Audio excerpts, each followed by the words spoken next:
दोस्तों, हमने आपको एक बहुत ही अफसोसनाक ख़बर बताई थी, जिसमें हमने बताया था कि अबुल फज़ल इनकलेब में बिलाल मस्जिद के पास रहने वाले मोहम्मद शमी साहब अपनी बीवी और 10 महीने की बच्चे के साथ पिछले दिनों नोएडा से अपने घर वापस लौट रहे थे। रात में कालिंदी कुंज ब्रिज पर उन्हें एक मारुति ब्रेज़ा ने इतनी ज़ोरदार टक्कर मार दी कि उनकी बीवी बुरी तरह ज़ख्मी हो गई, वो बच्चे भी बुरी तरह ज़ख्मी हो गई और मोहम्मद शमी साहब कहीं गायब हो गए। उसके बाद जब ये पता चला कि वो उछलकर जमुना में जा गिरे थे, तो उसके बाद उनके रिश्तेदारों ने उनको जमुना में तलाशना शुरू किया। कई दिनों तक उनकी तलाश जारी रही। 8 दिनों की मेहनत के बाद बिलाखिर उनकी लाश मिल गई। मोहम्मद शमी साहब की लाश 8 दिनों की मेहनत के बाद हरियाणा के एक गांव चांदपुर के पास मिली।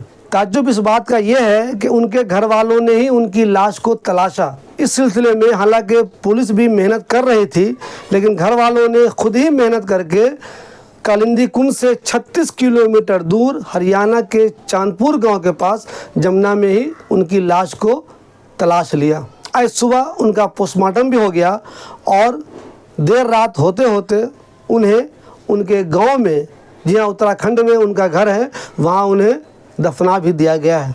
फ़िलहाल उनकी बच्ची घर आ गई है, लेकिन उसके दोनों पाँव में फ्रैक्चर है। उनकी जो वाइफ अर्शी रफ़ीक हैं, जो इसमें ज़ख्मी हुई थी बुरी तरह से, उनका इलाज अभी भी अस्पताल में चल रहा है। कई लोग मुझसे ये मालूम कर रहे थे कि शिबली भाई, आखिर मोहम्मद शमी साहब का क्या हुआ, उनकी तलाश जारी है या रोक दी गई।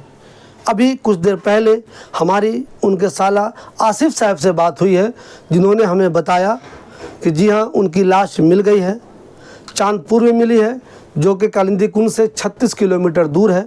उनका पोस्टमार्टम भी हो गया है। अब घर वालों ने उन्हें दफना भी दिया है। दोस्तों, ये बहुत ही अफसोसनाक खबर थी।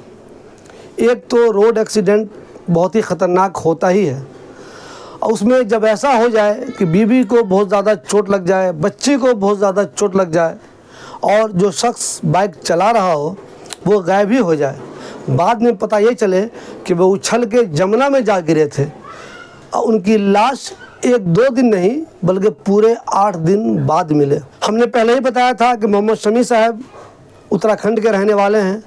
अबुल फज़ल में वो रहते थे और नोएडा में एक अच्छी कंपनी में जॉब करते थे।